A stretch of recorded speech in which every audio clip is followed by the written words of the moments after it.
Bueno, vamos a hablar acerca de la Revolución Mexicana, que comenzó en el año 1910. Pero antes queríamos hablar un poco acerca del contexto y de por qué se desencadenó. En el siglo XIX, último cuarto del siglo XIX, hay una crisis muy importante en México. En el año 75, sobre todo,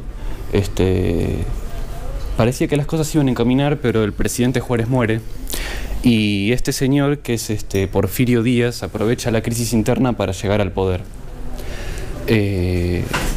Al principio el pueblo pensaba que iba a gobernar bien, de hecho tenía bastante apoyo, pero pronto mostró que era un hombre corrupto, se mantuvo en el poder casi 40 años con el fraude electoral. Y bueno, eso originó que gran parte del campesinado estuviera descontento y se entregara a la lucha armada. Bueno, las causas, además de la corrupción y el fraude electoral, fueron la repartición de tierras. Díaz mantenía todo bajo el control de una burguesía selecta, que él elegía a dedo prácticamente. Eso de parte del campesinado, y de la parte obrera, la explotación que esa burguesía ejercía sobre sus empleados. Él trata de mejorar la economía en un momento, permitiendo inversiones extranjeras, británicas y estadounidenses, que causó descontento en la población, pero no lo logra porque esas inversiones eran mineras, y a finales del siglo XIX se desploma el precio del cobre y la plata, y más cantidad del pueblo obrero y sobre todo campesino se entrega a la lucha armada.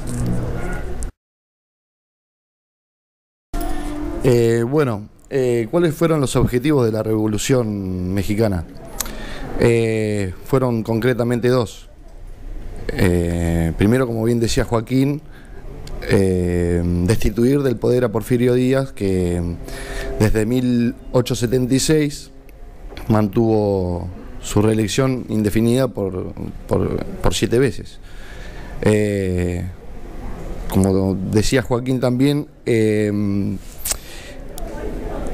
mantuvo un estado dictatorial donde subyugaba a los pobladores más indefensos, el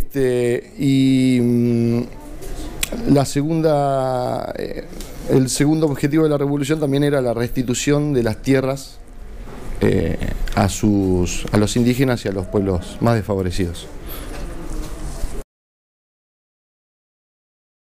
¿Cuáles fueron los protagonistas principales en este movimiento? Fueron dos. Fue, por un lado, en el norte, con Pancho Villa, y en el sur, con Emiliano Zapata. ¿Cómo diferenciar a estos dos íconos de la revolución? De la siguiente manera. Lo que buscaba Villa, en realidad, era generar grandes haciendas. La población se dedicaba al ganado. Y en el caso de Zapata, lo que buscaba era recuperar las tierras que habían sido usurpadas en el gobierno de Porfirio Díaz y repartirlas equitativamente con los obreros que se dedicaban al campesino, que era la producción, en el caso del sur. Bueno, la revolución tuvo 3 momentos clave. Primero, una vez derrocado Díaz, que huye al extranjero, asume como presidente Francisco Madero. Madero había sido un revolucionario, junto con Zapata y Villa, que estaba en contra de todo el poder que había adquirido la burguesía durante el gobierno del dictador.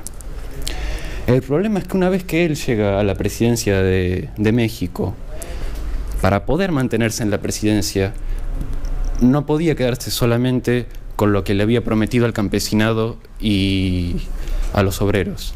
Tenía que también favorecer a la burguesía para que, con el poder que ésta tuviera, no lo sacaran del poder.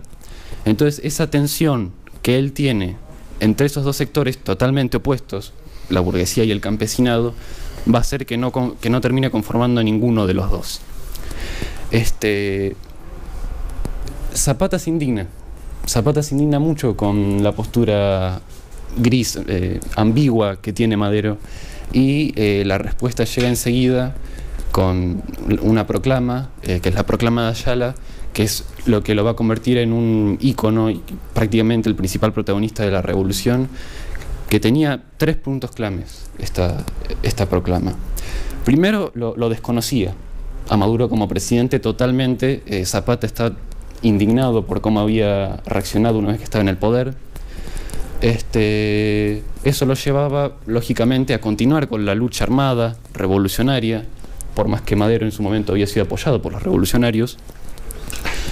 Y finalmente seguían pidiendo lo que pedían al principio: repartición de tierras para quienes lo cultivaban, bajo el lema de tierra y libertad, que era lo que se leía en el mural de la página anterior.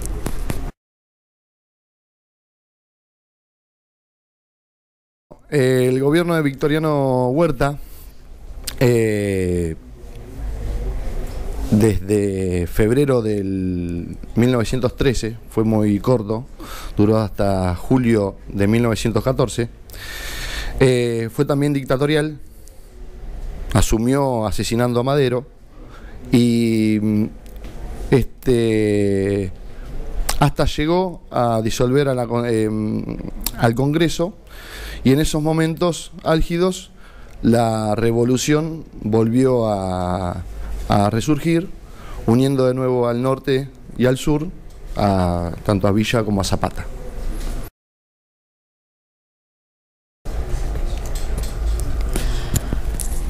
Cuando se unen Villa y Zapata para sacar a Huerta, también aparece el personaje de Carranza, que asume en 1917 y propone la reforma de la Constitución, que después nosotros la vamos a conocer como la Constitución del 17, ¿sí? Más que nada, con esta reforma hace hincapié en lo que solicita el pueblo obrero y el pueblo agrario, que son la repartición de las tierras, etcétera. Pero no se hace, no lo llevan a cabo todo esto, por lo cual lleva obviamente nuevamente al descontento de Zapata y de la población. Lo cual en 1918, el 11 de marzo, Zapata escribe una carta donde refleja su impotencia hacia el carrancismo.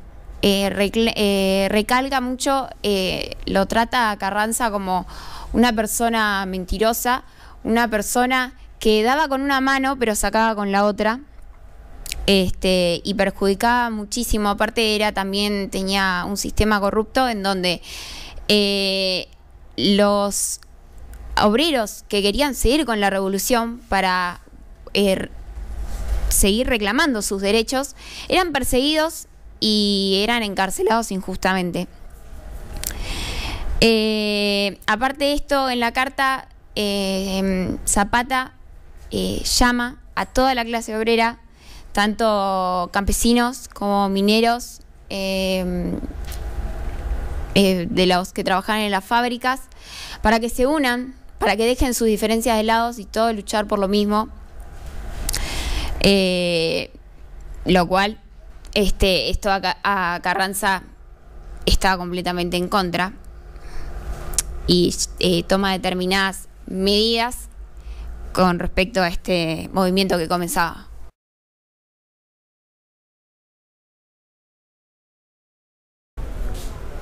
Para 1918, Zapata ya se había convertido en uno de los líderes principales de la revolución, de manera indiscutida. Si bien Carranza había logrado acabar con la contrarrevolución porfiarista de Huerta en su momento de manera directa, lo había despojado del poder, no lograba en el 18 hacer lo mismo con Zapata. Él estaba muy protegido por sus propias fuerzas revolucionarias, no logra acabar directamente con él, entonces decide directamente traicionarlo. Llama a uno de sus coroneles y le dice que finja que se pase al lado de los revolucionarios, que está arrepentido de estar con el carrancismo. El coronel procede, habla directamente con Zapata y lo cita a un lugar para planear un ataque al gobierno de Carranza. Una vez que Zapata llega a la ciudad de Chinameca, es sorprendido y acribillado a balazos por un grupo de soldados carrancistas en abril de 1919. Su hermano Eufemio y algunos continuarían la lucha durante algunos años, pero nunca volvería a ser lo que fue bajo el mandato de Zapata. En la actualidad existe el EZNL, el Ejército Zapatista de Liberación Nacional, nacido en 1994.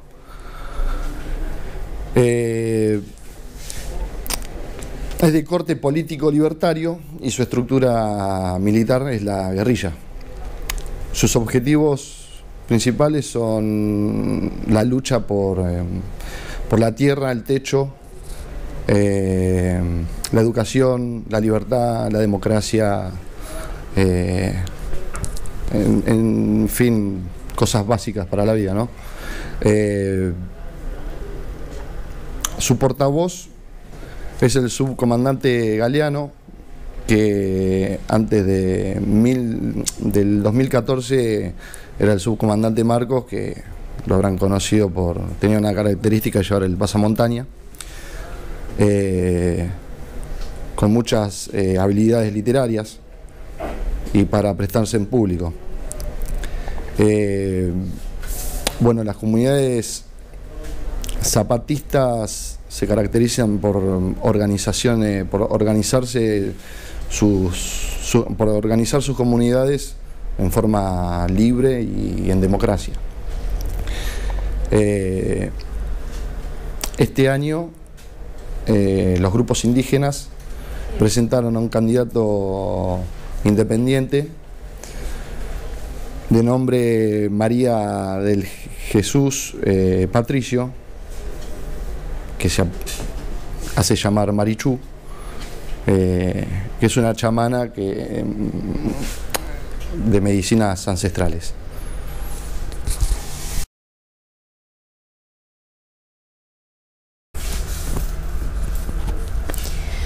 Como cierre de todo esto, queríamos darle un poco de protagonismo al movimiento, a la participación de las mujeres que tienen el movimiento zapatista hoy en día, que recién se empezaron a ver en 1994, cuando nace este movimiento, bien dijo mi compañero, el EZLN. ¿Por qué? Porque las mujeres impusieron a sus compañeros la Ley Revolucionaria de Mujeres. ¿Qué implica esta ley? Que las mujeres tienen derecho a participar de todos los movimientos que se hagan, sin importar sus creencias, su color, su religión, su preferencia política, etc. Hay que darle mucha importancia a su personaje, principalmente porque son las que se encargan de la salud, que es muy precaria en las comunidades zapatistas, es muy precaria. También las mujeres junto a los hombres luchan por una mejor educación, por una mejor salud para las comunidades. Las mujeres no pueden salir solas de la comunidad sin la compañía de un hombre, corren muchísimo riesgo. Y esta ley tiene 10 ítems que son claves, que son básicos, de los cuales hoy en día solamente se llevan a cabo 3. Estos ítems hablan de que tienen derecho a casarse con quien elijan, que tienen también el derecho de elegir cuántos hijos quieren tener y criar, que pueden participar, que pueden postularse, ¿sí?, en los movimientos políticos. Bueno, ahora esta chamana, entre muchísimas cosas. Reitero que se ejercen solamente 3 y no en su totalidad.